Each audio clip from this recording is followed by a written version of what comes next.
Okay, so what you'll want to do is make sure you have your watercolor tray, your paintbrush,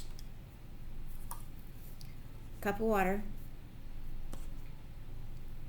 and some paper towel. And we just showed the video on how Kandinsky was inspired by music, and I've got a little bit of like classical music playing in the background, but you can choose whatever music you want to be able to do this painting. This is going to be the background for your Japanese noten, and I just want you to just kind of feel with the music. Kandinsky related different feelings to different colors, so you don't have to use how he related the colors to his feelings. If you want to associate blue with happy or sad, you associate it with what you would like. If you want red to be angry, do anger. So it's up to you. If you want yellow to be happy and sunshiny, that's fine too. So just think of it when you're listening to your music, how you can respond to it. Okay, so I'm going to put a little water in my brush, and I'm going to decide what color I want to use. So I'm going to start out with blue, and I'm going to put just a little bit of water in there. And if I were you, I would have a scratch piece of paper so you can see how it looks. You don't want the paint too thick because it takes a long time to dry.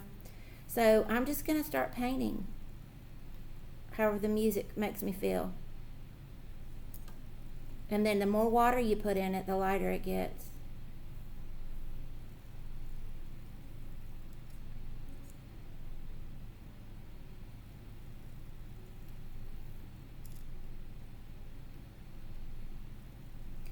So this is how you get a value scale with watercolors. The more water you put in, the more white you see of the paper, so it makes it lighter. If you want it a little darker, don't put as much water in it. See how I've got darker blue there? This is just an abstract painting. We're not trying to see anything recognizable or representational. I'm going to put some red. Put a little water in there.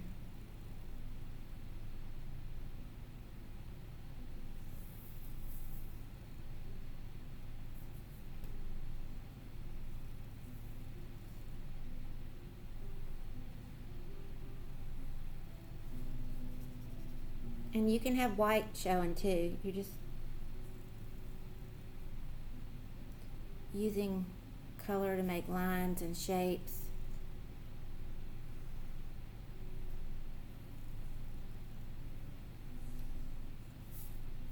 You can turn your paper.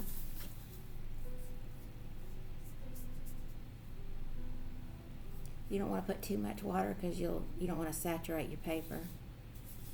And sometimes you can just put water first.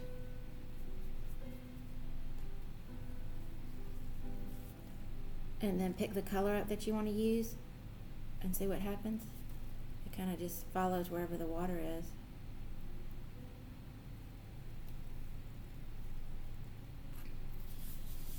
Get some green.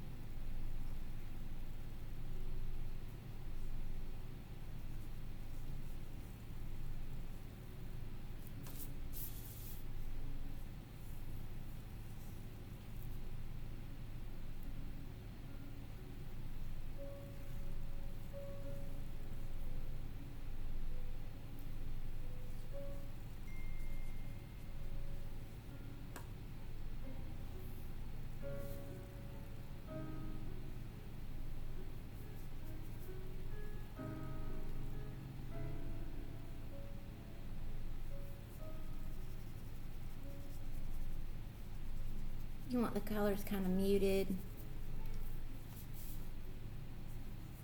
so when we do the Japanese noten, it'll be dark compared to the light background.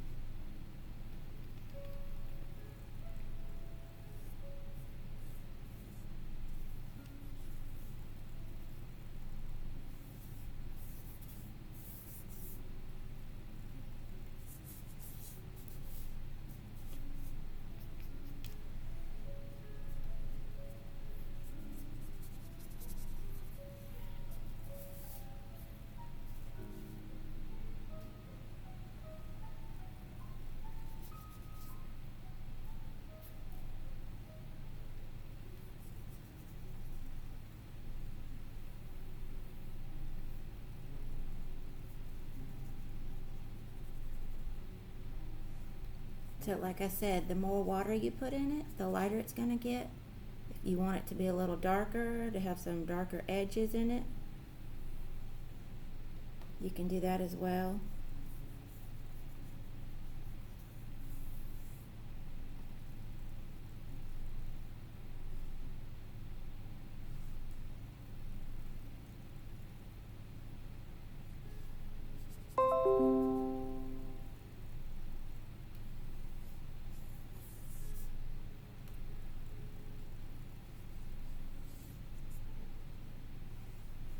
Put some yellow in because maybe some areas of sunshine. It's kind of like the paintings maybe represents life. Like sometimes you got chaos, sometimes you're sad, but there's always some bright areas of sunshine somewhere.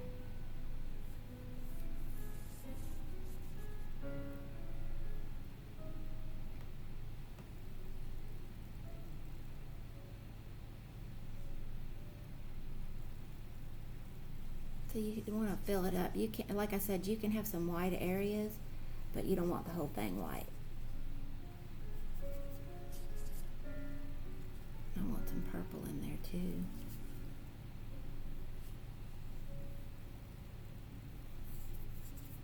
And if you'll notice, I like, even when I put like a colorful line in there, I try to blend it out so it's not just a line. It's got like variety of thicknesses.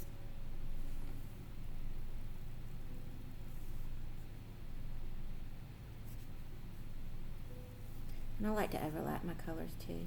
See what happens when you blend the colors.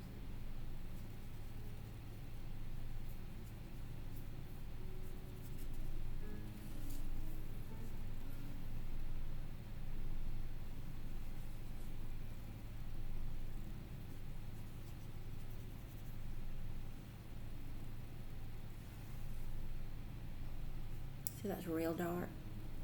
I'm gonna put more water in it to blend it out.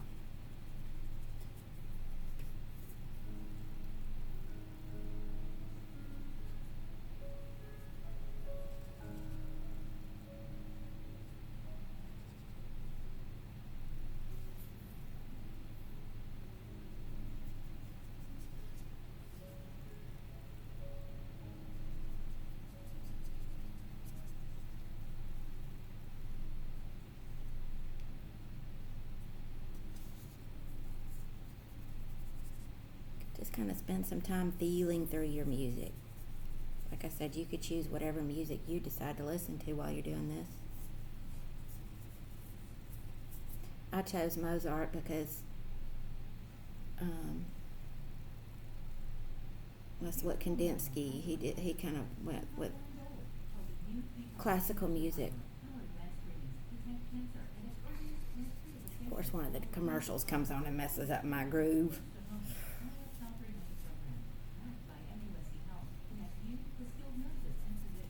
So this right here is going to be the background for the next step that we're going to do, which is called a Japanese noten. So what I want you to have done first is this, and it needs to be completely dry to go on to the next step. I like to put it into wet so that see what the water does to itself.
So whenever you think it's done,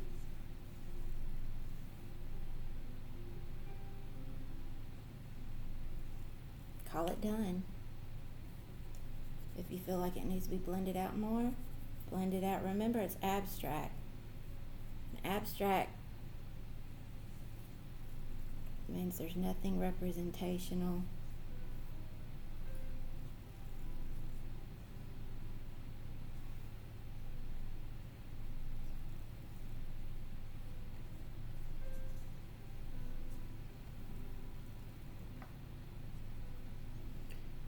Then if any of it's too dark, you can always take your paper towel and blot it up.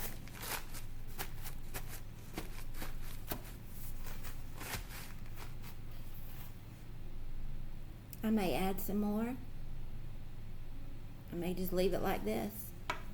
I may even take some of my Crayola markers after it's dry and bleed it out like I showed y'all in the last project. So I encourage you to experiment. This is on 9x12 paper. You're going to save it for the next step and let it dry completely.